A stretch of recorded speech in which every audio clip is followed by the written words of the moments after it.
اشاعت media SAY دین اسلام کی اشاعت کے لیے سب سے آگے۔ چلیے آئیے اب اس کے بعد میں دعوت دیتا ہوں مدرسہ حاضر کی طالبہ نبیلہ فردوس مرزا انیس بیگ صاحب، وہ آئے اور اپنی تقریر پیش کریں۔ نبیلہ فردوس مرزا انیس بیگ صاحب۔ السلام علیکم ورحمۃ اللہ وبرکاتہ۔ نحمده ونصلي على رسول القدیم اما بعد۔ الحمد للہ وقفا وسلام على عباده الذین اصطفى اما بعد۔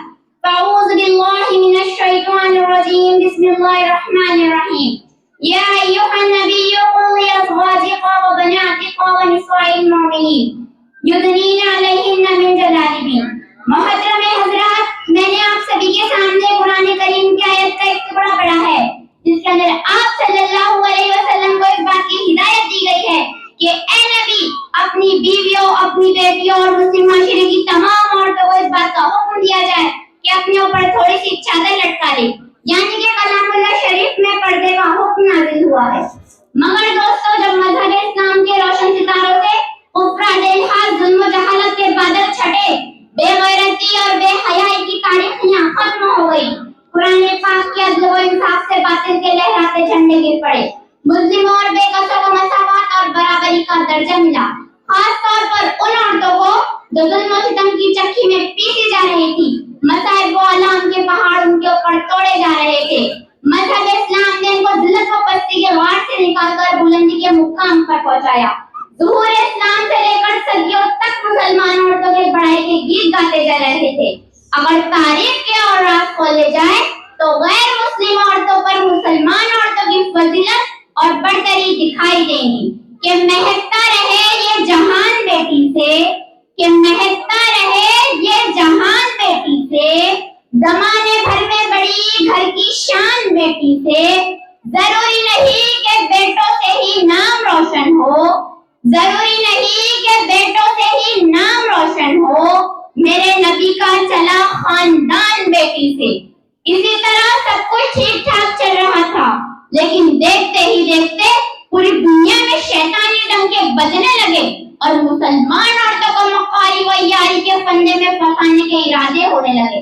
اسے اس کے گھر کی چار دیواری سے نکال کر شارع عام پر بدنام کرنے کی کوشش کی گئی، اسے شمع محفل بنا کر درندہ صفت انسانوں کے حوالے کر دیا گیا، پردے کی مخالفت میں لاکھوں صفحات سیاہ کیے گئے۔ ان کا صرف ایک مقصد تھا کہ پردے کو ریزہ ریزہ کر دیا جائے اور عورت کو بے حیا اور بے لگام چھوڑ دیا جائے۔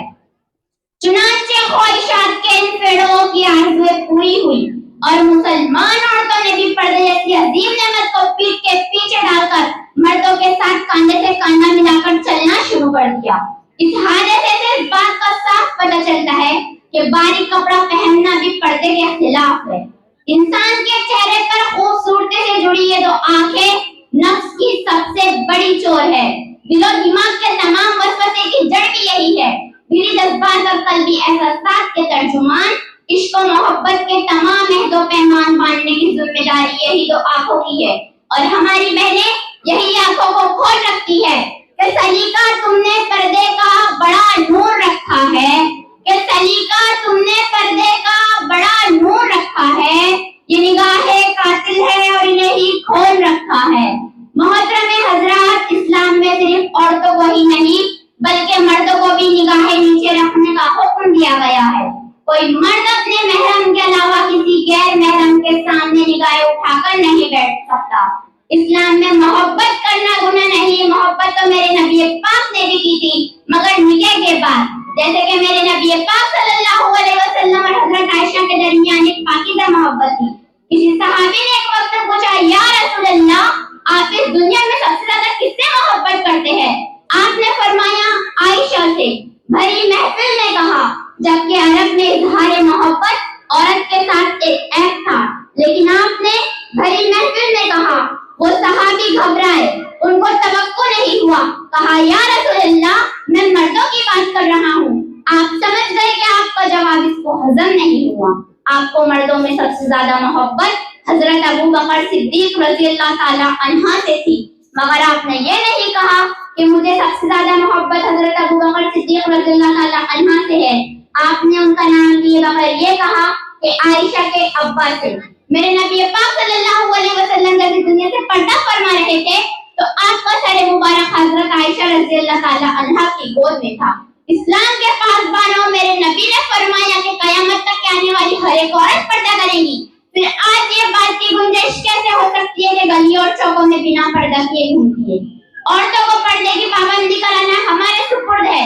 اللہ سے دعا کیجیے کہ ہمیں اسلامات کے احکامات پر چلنے کی توفیق عطا فرمائے کہ ہر گل کے لیے رنگت، رنگت کے لیے پردہ، ہر گل کے لیے رنگت، رنگت کے لیے پردہ، سیرت کے لیے صورت، صورت کے لیے پردہ. کیا خوب بنایا ہے میرے ستار حقیقی نے، کیا خوب بنایا ہے میرے ستار حقیقی نے. پردے کے لیے عورت، عورت کے لیے پردہ. میں اس محفل میں بیٹھی تمام عورتوں سے اس بات کی گزارش کرنا چاہتی ہوں کہ پردے کی پوری پابندی کیجیے. وآخر الدعوانا الحمدللہ رب العالمین. آمین ثم آمین. السلام